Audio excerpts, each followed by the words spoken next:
예, 너무 잘했습니다. 예, 지난번보다 더 이렇게 고음이 잘 올라가는 것 같습니다. 마지막에 약간 그렇긴 했지만 오늘 우리 청년들이 청년 예배 때에 성경 퀴즈 대회를 했습니다. 오랫동안 한 달 반 정도를 준비하고 이렇게 했는데 굉장히 많은 성경 구절을 암송을 하고 또 성경 창세기부터 에스더까지 17권 엄청난 분량을 공부를 했습니다. 그래서 그런지 오늘 좀 찬양을 드리는데 목소리가 더 잘 나오는 것 같고 말씀을 배에 많이 담고 있어서 그런지 소리가 너무 아름답습니다. 여름 성경 학교 또 우리 여름 교육부서 행사가 7월 8월에 지속적으로 진행이 됩니다. 유치부, 초등부, 또 중고등부 수련회, 또 청년대학부 단기 선교가 있습니다. 그 어느 때보다 성령의 기름 부으심의 은혜가 정말로 필요한 때입니다. 섬기고 있는 우리 교육자들, 또 선생님들, 또 행사위에 다음 세대들, 학생들과 청년들, 또 지속적으로 지금 잘 지어져 가고 있는 성전 건축 위에 하나님의 능력이 강력하게 임해야 될 줄로 믿습니다. 오늘 이 본문 말씀을 잘 보시면 메시아로 인하여서 베풀어지는 그 구원에 대해서 잘 증거하고 있는 말씀입니다. 오늘 말씀 누가복음 4장 18절 상반절을 우리 한번 화면을 보시면서 읽도록 하겠습니다. 시작. 주의 성령이 내게 임하셨으니 이는 가난한 자에게 복음을 전하게 하시려고 내게 기름을 부으시고. 예수님께서 이 말씀 바로 앞부분에 보시면 마귀에게 시험을 받으신 이후에 이 나사렛 회당에서 성경 말씀을 펴서 읽으십니다. 바로 그 말씀이 오늘 이 말씀인데, 이 말씀은 바로 이 구약의 이사야 61장 1절과 2절 말씀을 인용한 성경 구절입니다. 예수님이 나기도 훨씬 몇백 년 전에 이미 이사야 선지자를 통하여서 예수님에 대한 예언을 말씀하고 있는 것입니다. 그 말씀을 예수님께서 지금 이 회당에서 말씀하고 있는 것입니다. 중요한 것은 메시아는 바로 하나님의 영, 성령의 기름 부으심, 성령이 임하신 이후에 사역을 시작하셨다는 것입니다. 여기서 우리가 기억할 것은 예수님은 창조주 하나님이십니다. 그래서 독자적으로 얼마든지 행하실 수 있는 능력이 있으신 그런 분입니다.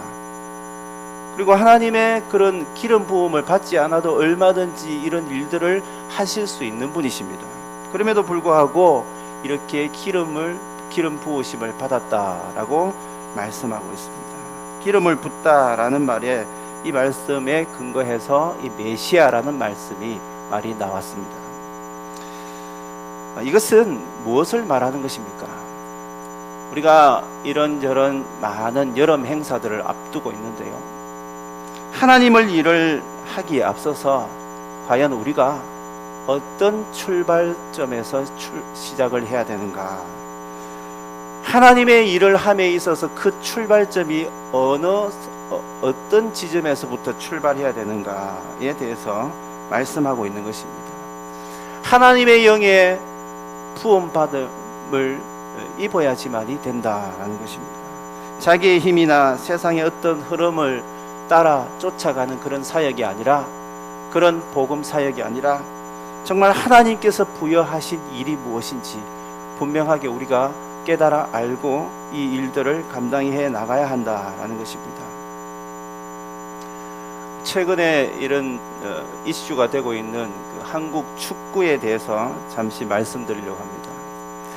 최근에 대한민국 축구 국가대표팀 감독이 바뀌었습니다. 홍명보 감독으로 되었는데, 그분이 모토로 삼고 있는 것이 세 가지입니다.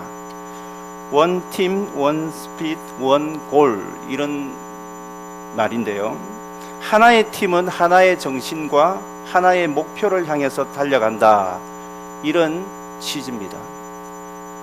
현 시대의 어떤 스페인식의 축구, 어떤 유행하는 그런 부류의 축구가 아니라 한국식의 축구를 이렇게 해보겠다라고 자신 있게 강한 의지를 드러내고 있습니다. 국가를 대표하는 팀이 우왕좌왕 좌충우돌 일관성 없이 이렇게 정책과 전략이 바뀌게 되면 따르는 선수들도 괴롭고 국민들도 괴롭고 또 리더십도 깨지고 하나의 팀이 될 수 없어서 결국에는 심각한 위기를 맞이하게 되고 좋은 결과를 내기 어렵다라는 것입니다. 이 점을 우리가 한번 생각하면서 정말 이 시대에 하나님의 백성들은 과연 어떤 팀이 되어야 하는가를 우리가 생각을 해보아야 할 것입니다. 하나님의 백성들은 세상의 어떤 팀과 어떤 나라와 어떤 기업과도 비교할 수 없는 하나님의 팀이라는 것을 기억할 수 있기를 바랍니다. 하나님의 구원의 은혜를 입은 하나님의 백성들은 말 그대로 드림팀이 될 수밖에 없는 것입니다. 하나님의 은혜와 하나님의 그 구원의 감격을 입은 우리 그리스도인들, 이 시대, 이 척박하고 점점 더 악해져 가면 갈수록 이 시대에 정말 영롱한 빛같이 하나님의 그리스도의 향기를 발해야 될 사람들이 바로 우리들이라는 것입니다. 우리들이 바로 하나님의 부름을 받는 그 순간부터 선교팀이 되어야 한다는 것입니다. 이 팀은 말씀의 기초 위에 그 말씀을 따라가는 팀이 되어야 합니다. 자기의 생각, 자기의 능력, 자기의 어떤 경험과 같은 것들을 뛰어넘어서 하나님께서 말씀하고 계신 것이 무엇인가, 그 말씀을 우리가 따라가야 하는 팀이 바로 예수 믿는 사람들의 공동체라는 것입니다. 이 팀은요, 바로 교회가 되어야 하고 우리의 구역들이 되어야 하고 우리의 모든 교육 부서가 되어야 할 것입니다. 우리에게 주신 목적은 무엇입니까? 목표는 무엇입니까? 우리에게 주신 사명은 바로 영혼 구원입니다. 초지일관, 우리가 하나님으로부터 부름받은 그 순간부터 우리가 달려갈 길은 뚜렷하게 정해져 있습니다. 우리의 생각대로 사는 것이 아니라 하나님께서 명령하신 그 영혼 구원을 위해서 힘써야만 하는 것이 바로 우리의 사명이고 우리의 목표라는 것입니다. 사랑하는 성도 여러분, 여름 성경학교를 준비하면서 또 수련회를 준비하면서 단기 선교를 준비하면서 이렇게 계속해서 성전 건축을 지어가면서 새 성전의 비전을 꿈꾸고 우리는 어떤 출발선에서 시작해야 됩니까? 오늘 이 말씀을 보시면 성령의 기름 부으심이 있어야 한다고 분명하게 밝히고 있습니다. 사도행전 1장 8절 말씀에도 오직 성령이 너희에게 임하시면 너희가 권능을 받고 증인의 삶을 살아간다라고 밝히고 있습니다. 하나님의 강력한 영이 임하였을 때에 그 시대 초대교회 성도들과 또 사도 베드로와 그 사도들은 어떻게 바뀌었습니까?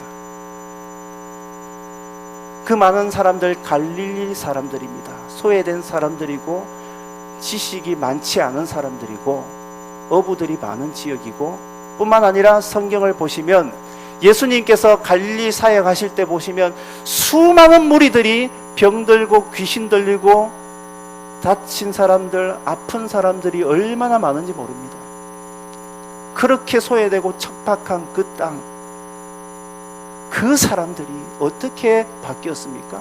성령의 강력한 임재를 경험하였을 때에 그들의 생각이 바뀌고 언어가 바뀌고 행동이 바뀌고 뿐만 아니라 그 정치 세력들, 그 시대를 주름잡고 있는 그 사람들에게 무시당할 수 있는 그 입장에서도 하나님의 은혜가 강력하게 부어지니까 이들의 마음이 어떻게 바뀌었습니까? 담대해졌습니다. 하나님의 영이 임하게 되니까 담대해진다는 것이죠. 담대해지면 강력한 그리스도인이 됩니다. 능력 있는 그리스도인으로 새롭게 변화되는 것을 우리가 말씀을 통하여서 보게 됩니다. 이 메시아가 하려는 가장 큰 틀의 사역은 무엇입니까? 오늘 이 말씀을 보시면 이 말씀의 근거 구절이라고 할 수 있는 이사야 61장에 보시면 가난한 사람에게 복음을 전하는 것이다 라고 말씀하고 있습니다. 가난하지 않은 사람은 메시아로부터 오는 아름다운 소식인 이 복음을 들을 수가 없습니다. 부자는 신앙생활을 할 수 없다 이런 말이 아닙니다. 가난한 자는 무엇입니까? 이사야 61장의 말씀을 찾아가 보시면 숫자 1로 해서 괄호가 되어 있습니다. 그래서 밑에 이렇게 설명이 되어 있습니다. 겸비한 자라고 기록이 되어 있습니다. 가난한 자는 겸비한 자입니다. 겸비라는 것은 자기의 몸을 겸손하게 낮춘다라는 뜻을 담고 있습니다. 자신의 낮음을 알지 못하는 사람은 메시아의 예수 그리스도의 아름다운 소식을 들을 수가 없습니다. 아무리 들으려고 해도 들을 수가 없습니다. 우리의 삶을 돌아봐도 금방 알 수가 있습니다. 우리 자신들을 한번 생각해 봅시다. 우리가 높아져 있을 때에 혹은 우리 인생의 세상의 흐름을 따라서 잘 나가고 있을 때에 뭔가 이루었다고 생각할 때에는 사람들의 소리 때문에 주님의 소리에 귀를 기울이지도 않고 들리지도 않는다는 것입니다. 그러나 우리가 낮아져 있을 때에 마태복음 5장 말씀처럼 심령이 가난한 자와 같이 그렇게 되어 있을 때에 인생에 뭔가 가로막혀 있어서 어떻게 해야 할지를 도무지 답이 없고 갑갑하고 답답하여서 어떻게 해야 될지 모를 때에 하는 일마다 실패를 경험하고 있을 때에 그때 어떻게 됩니까? 사람의 소리에 귀를 기울이지 않고 그때 하나님께서 들려주시는 그 말씀을 엄청난 능력의 말씀으로 복음의 소리로 들려지게 된다는 것입니다. 메시아의 구체적인 사역은 이 본문에서 이렇게 기록합니다. 누가복음 4장 18절 하반절을 우리 같이 한번 읽겠습니다. 시작. 나를 보내사 눈먼 자에게 다시 보게 함을. 아멘. 이 누가복음 본문의 인용 구절인 이 이사야 61장에서 메시아는 마음이 상한 자를 고치신다라고 말씀하고 있습니다. 여기서 상하다라는 것은 이렇게 도자기가 떨어져서 깨어지는데 완전히 산산조각 난 상태를 말하고 있습니다. 다시 붙일 수 없을 만큼 회복될 수 없는 상태를 말하고 있습니다. 주님이 오실 때 어떻게 된다는 말입니까? 완전히 파산지경에 빠져 있는 이 불쌍한 사람들, 이 죄인들을 하나님께서는 주님께서 회복시키신다라는 말씀입니다. 뿐만 아니라 이 메시아는 포로되고 갇힌 사람들을 자유케 하고 놓아주는 일을 한다고 합니다. 포로가 된 사람은 단지 감옥에 잡혀 있는 그런 죄수만을 말하는 것이 아닙니다. 어떤 사람은 약물 중독에 빠져 있고요. 어떤 사람은 도박에 중독되어 있고, 어떤 사람은 쇼핑에 중독되어 있습니다. 어떤 사람은 일에 중독이 되어 있습니다. 지금도 일하고 있는 사람들이 있을 것입니다. 어떤 사람은 인터넷에 중독이 되어 있는 사람들이 있습니다. 이 사람들을 전부 다 사로잡혀 있습니다. 하나님의 말씀에 사로잡혀 있는 것이 아니라 성령님께서 이끄시는 그 이끄심의 지배를 받으며 살아가는 것이 아니라 세상의 것, 버려야 할 것, 더러운 것, 하나님이 기뻐하지 않는 것들에 중독이 되어 있다는 것입니다. 갇혀 있다는 것입니다. 어떤 사람들은 욕망 성취를 위해서 그 줄에 걸려 있습니다. 매여 있습니다. 그런데 이렇게 얽매인 사람들은 스스로의 노력으로는 도무지 자유함을 얻을 수 없습니다. 그런 인생들에게 주님이 찾아오십니다. 주님이 말씀하십니다. 주님을 만나게 되면 그 모든 것들이 갇힌 상태에서 자유함을 입게 된다라고 말씀하고 있는 것입니다. 누가복음 4장 19절을 보시면요, 주의 은혜의 해를 전파하게 하려 하심이라 하였더라 라고 기록하고 있습니다. 이 말씀은 이사야 61장 2절 말씀을 그대로 인용한 구절입니다. 이사야 61장 2절 말씀을 같이 한번 읽겠습니다. 시작.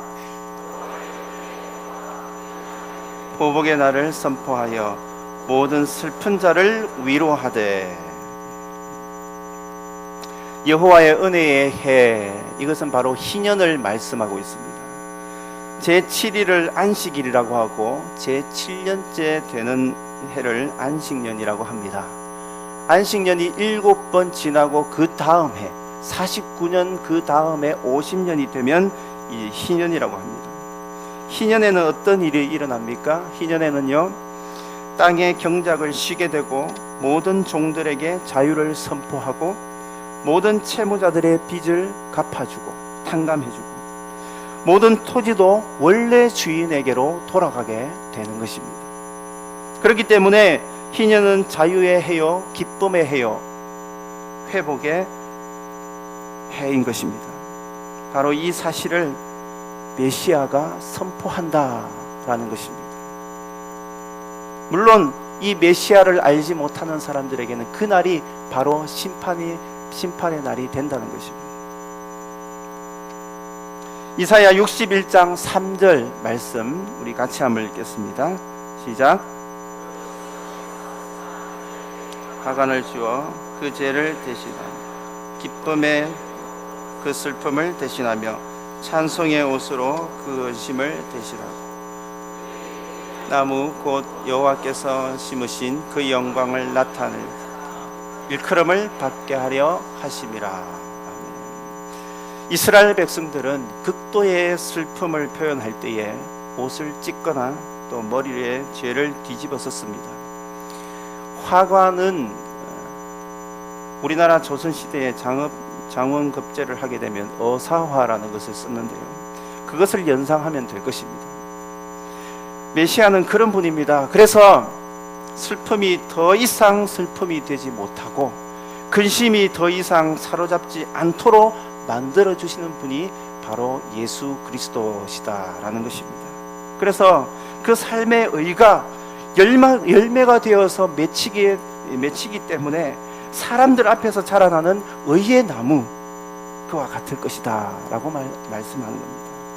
이와 같이 우리가 의의 나무와 같을 때 사람들로부터 어떤 평가를 받는지를 우리 한번 살펴보겠습니다.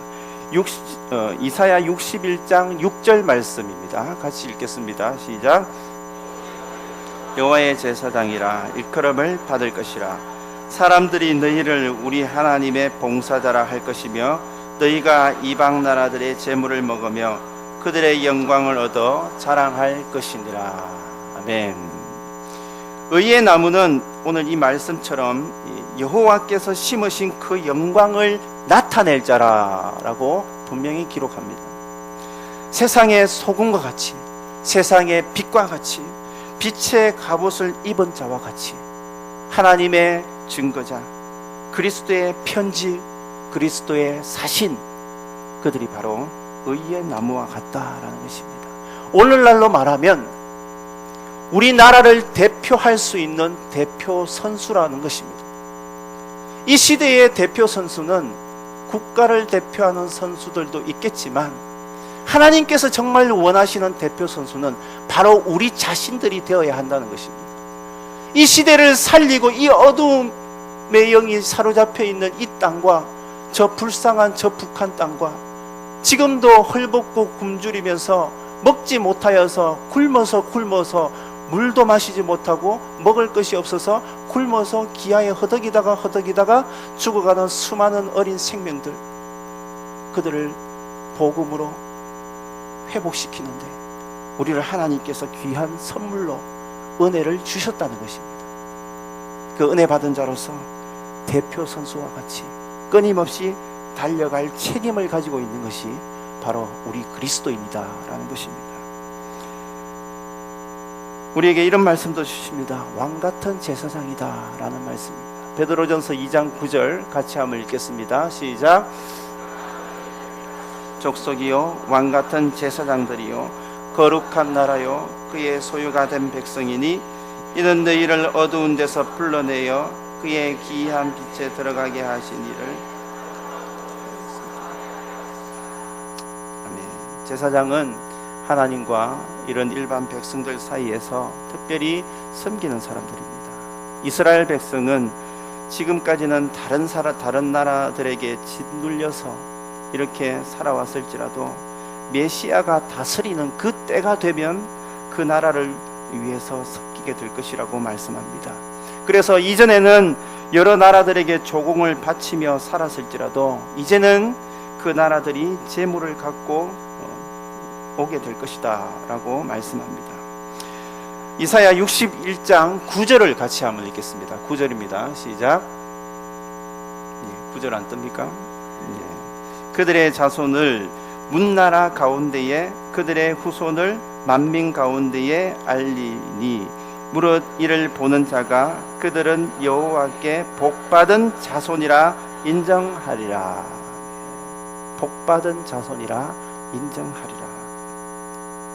하나님의 택하신 그 민족은 모든 사람들, 믿지 않는 사람들을 포함합니다. 이 모든 사람들이 하나님께 정말 복을 받은 민족이다 라고 인정을 받는다는 것입니다. 여러분, 아브라함이 어떻게 믿음의 조상이 되었을까요?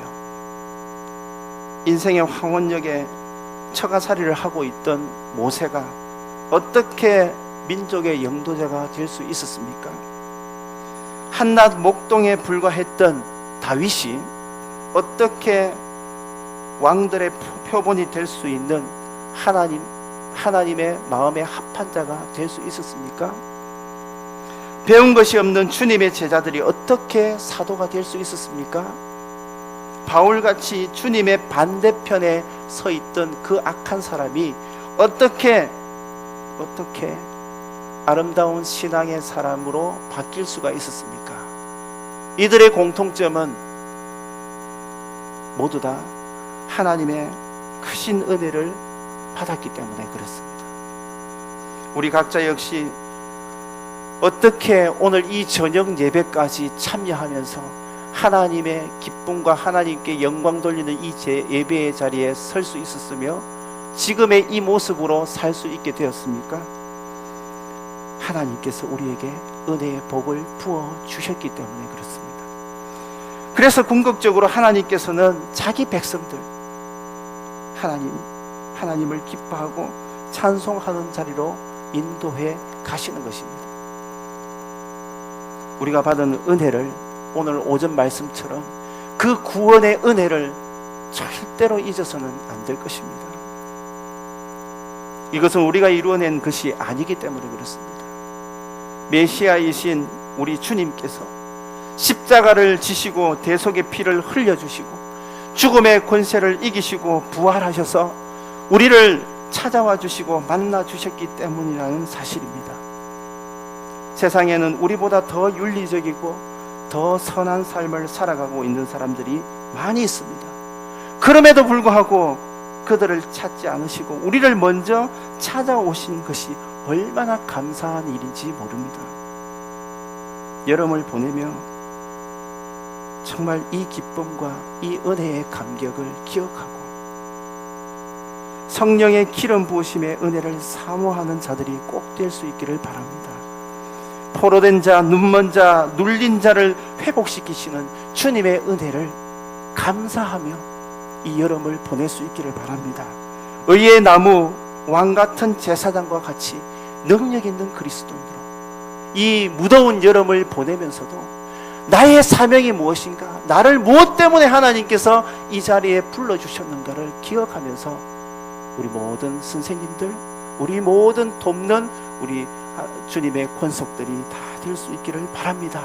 그래서 주님이 동행하는 능력 있는 그리스도인의 삶을 살아갈 수 있기를 바랍니다.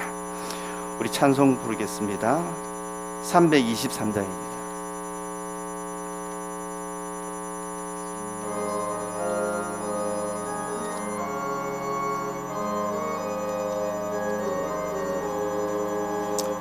부르 푸른 바다 나서니 몸 어디든지 가오리다.